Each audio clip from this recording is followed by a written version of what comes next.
So, what's up, folks? It's been a while doing videos on my YouTube channel, but just in efforts to have something running, I decided to do a little something. But before I say what that is, I just want to say from the outset that if you've kind of noticed, based on how much content I've been putting up on my channel, I haven't really found a fixed narrative I'll be propagating throughout the whole course because my channel is still in its infancy and has a long way to grow. And I feel that's enough room for me to pretty much do with it whatever I deem fit right at this moment where it is because it's still small and its viewership base is kind of like it's a needless to say it's a sad sight, but we're getting there. What counts the most is consistency. So I told a number of friends to just kind of send me questions that they feel would be fun to see me answer. And I received a series of like messages from friends whom I practically won't name in this video just for the sake of privacy. But if we are running within the same social band, you will know based on the nature of the question who the heck that was. So, without wasting much of your time, let's get into it. Um, First of all, I decided to start off with this question because of its significance. I mean, I wouldn't want to necessarily start off with something serious off the bat, but this question kind of like boils down to a lot of things. Where do I find purpose in life? So, okay, so I would say for me personally that purpose, where I derive my primary purpose is not somewhere beyond myself or my human experience, but it's within that experience and just trying to understand my place in the universe and my place in the world and the reason why I'm here and what life means. I think my primary purpose is merely in the pursuit for meaning itself. I don't know if I'm making sense, but I derive purpose from the great books that I read, books in attempts to explain the mysteries of life, why we're here, what explains the biodiversity, why is the universe the way it is, and why are we conscious, and why is it that we are so animated and we can communicate this way. All those questions that seem to have puzzled humanity all throughout life. Just reading books that kind of tackle life's most biggest questions is where I derive my purpose. And as well as from great friends whom I share experiences which I know I can never replace or trade for something else because life is pretty transitory. And sometimes change comes at a place where you didn't even see it coming. Your life could simply switch to a position where you never thought it could go into. So for me, I find purpose in the transitory moments that make life very meaningful and endearing to live. Yeah, I'm still enthusiastic about science. I'm still very enthusiastic about science. It's just that if you've noticed in these past few days, I've toned down a little bit, especially with the way I used to strictly try to marry, strictly try to draw contrasts between science and religious narratives. But I've kind of taken a different route because of personal issues and just realizing that to exist in a space where I can enjoy my human experience, I need to be able to realize that I also don't need to needlessly make other people's lives hard to live. So I'm slowly learning not to be opinionated, and hence why I'm seeming as though I've toned down on my enthusiasm for science. Well, the nature of my poetry, yeah, it's right. It's been slightly romantic in the past few days. But I don't think that's been the case entirely. Um, so here's the thing. Okay, my poetry just kind of mirror everything I'm currently going through. You know what I mean? If I'm writing a poem about that's gloomy and depressing and about ranting about how I can't really socially fit in well, it's because that's exactly what I'm experiencing. And then if I write poems about love and stuff like that, it's because I'm slightly getting emotionally drawn to somebody else. or to somebody. So how many books have I read? Okay, how many books have I actually read and actually finished? I've read a number of books, but actually finished? Well, that's a whole new question. You see, I have this bad tendency of getting pretty hippie and excited about a particular book, but failing to finish the book. So I start halfway through, then I go like, huh. Start another book halfway through, then I go like, huh. It's a tendency that I primarily feel I should work on. But that very tendency has had me come across as though I've read a lot, when in actuality I really haven't. I think I've practically only read 4 books completely. That is Sam Harris's The End of Faith, Richard Dawkins' The God Delusion, Anna Harris' Conscious, and George Orwell, 1984. And this book is special. I just recently bought a hard copy because it was like a good friend that once introduced me to that book, a book that I will forever remember this particular friend. Although, speaking practically and pragmatically, this friend is dead to me, and I am dead to him. But just the book, when I read that book, it brings to mind so many memories, and conversations that were left hanging, conversations that were supposed to be had. But due to circumstances beyond each of our control, both of us can't really control, there's no way we're going to be able to sit down and see eye to eye, much less have a conversation. And that's not entirely because of me. It's entirely because of him. But the book is a very special book to me. It means a lot. I look at that book sometimes. It drives this. It messes up makes me feel so bad. You know what I mean? Because it's one of the friends that, due to conflicting ideological stances, I just can't seem to connect with anymore. And he too can't seem to connect with me. Neither is he trying. So it's that point where it is what it is, practically speaking. I still enjoy the book though. I still have marked out areas where I wish we had talked about it. I remember we were taking a walk in Casanova. I remember the place exactly. And I had read halfway through the book and I was pretty excited about it as well. I'd read everything, like the way I am most of the times. Then it was like, chill, just read the whole book. You don't even know where it's going. Then I asked him a question. I was like, don't you think Big Brother kind of fits in well with the governing body?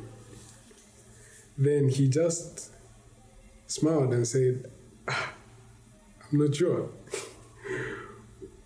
But I was really driving somewhere. And I felt that book kind of played a part in slightly explaining who I am mentally.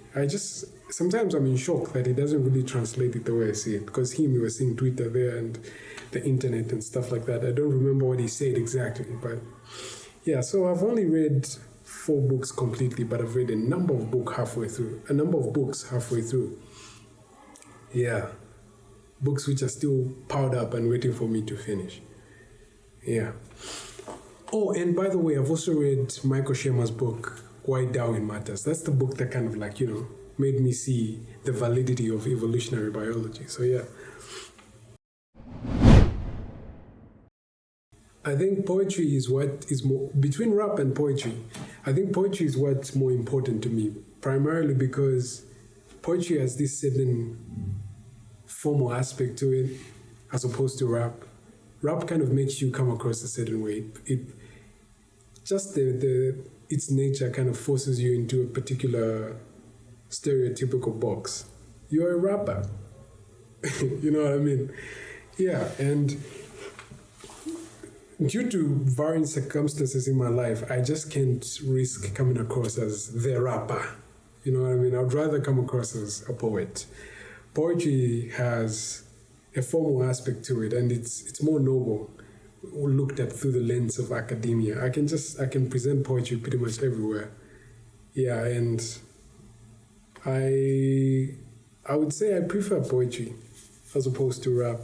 But I still rap here and there just for fun. And if you've noticed, all of the raps that I've done so far have simply been done on copyright-free instrumentals. I haven't really taken the time to kind of see to it that I pay for my own beats and have them made. That just goes to show the seriousness I ascribe to rap. It's not that much. No, I don't. I don't have one. And I think the main reason why that's the case is not because I don't want to, but I think I've messed up my own ground. So let me tell you a little something. Before everything happened the way it is right now, I was purely a religious fundamentalist, and then I had a rough fallout with religion. That kind of like messed up my social circle because I feel I skipped a certain stage in my life growing up as a teenage boy.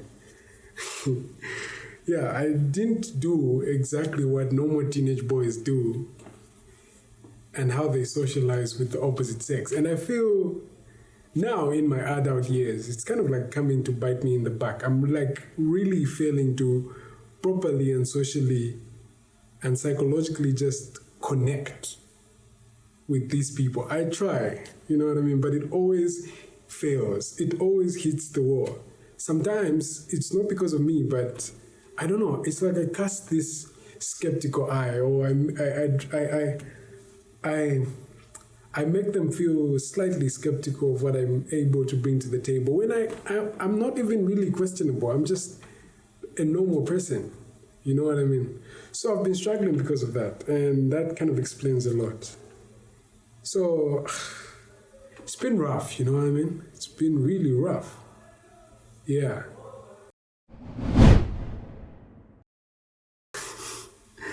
That's a nice question. I know who asked that stupid question. Obviously, you know who asked it.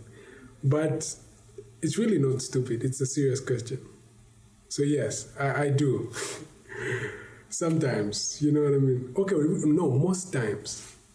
I feel that's a normal thing to do. You know, like there's a certain point in your life where it's practically impossible to suppress sexual tension. And if you're not getting lucky, you have to improvise. Or else you're just gonna have to swallow yourself whole, you know? So yeah, I do. Countless times actually. Yeah. I really do.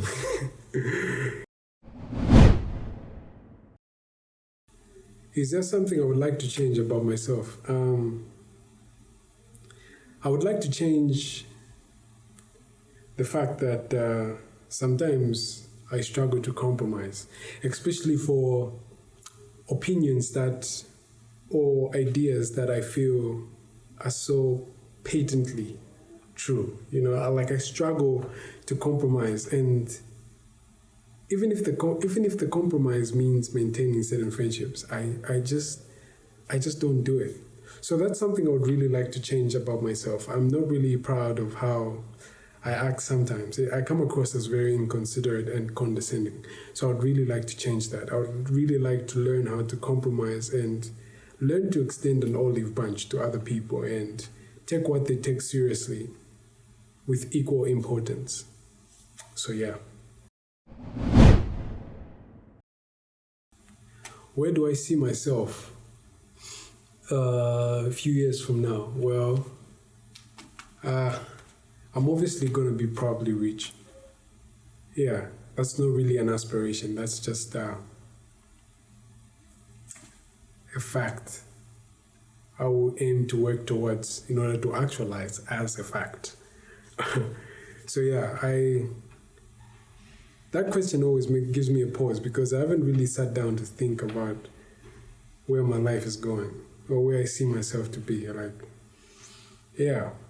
But I think I see myself having some nice apartment, a nice light-skinned girl who loves me with all my science and all my madness and my enthusiasm about the universe. And who feels the same way. And I also see myself owning a very huge telescope with which I can explore and look at the cosmos at a whole different vantage point. And I see myself with a library that hits the roof and a shelf which I can, for the first time, hopefully maintain. That's where I see myself 20 years from now. So a word of advice to young people that are enthusiastic about science is, start small, Don't use the science to rubbish anybody's ideas or to just kind of like show yourself as purely smart while rubbishing off other people's efforts to appear the same way. Just approach science as a means and a tool to understand your place in the world. And as a journey of exploration, you will love it more and you will enjoy it. Everybody is a scientist. They just need to light up that candle of an explorer who they have concealed inside them. So read as much. Sometimes you can even start small with online articles that are pretty short. Then you can move on to papers. And then you can move on to books. But it's pretty interesting. And when you get in there, there's no getting out, So science is pretty interesting. And you don't have to be some condescending, unbelieving felon in order to love science. No, it's just everybody. Science is a place for everyone. How you translate it and what it means to you, that's entirely your personal struggle. Science means different things to a lot of people. So my personal advice is just start small and you will love it. You will love the idea and see that it's actually noble to seek to understand your place in the world and the cosmos from a purely naturalistic vantage point.